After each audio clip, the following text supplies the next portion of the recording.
Hey everyone, welcome back to Smart 4 Home. Today, we're going to show you how to reboot an LG TV. Whether you're experiencing issues with your TV or just want to refresh its system, a reboot can often solve common problems. Let's dive into the steps. Step 1. Accessing the settings menu. First, grab your LG TV remote and ensure your TV is turned on. Press the settings button on your remote to access the main menu. Step 2. Navigating to the All Settings option. In the settings menu, navigate to the All Settings option. This is where you'll find deeper settings for your TV.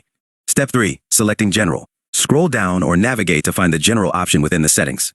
Step 4. Selecting Reset to Initial Settings. Inside the General settings, look for Reset to Initial Settings, or a similar option that indicates a reset.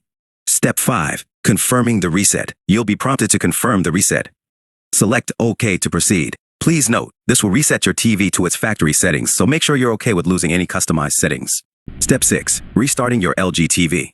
After confirming, your LG TV will begin the reboot process. It may take a minute or two for the TV to restart completely. Step 7. Completing the reboot. Once your TV has restarted, you should see the initial setup screen or the home screen, indicating that the reboot was successful. Conclusion. And there you have it. That's how you reboot an LG TV. If you found this video helpful, don't forget to give it a thumbs up and subscribe to our channel for more tips and tutorials. If you have any questions or other topics you'd like us to cover, leave a comment below. Thanks for watching.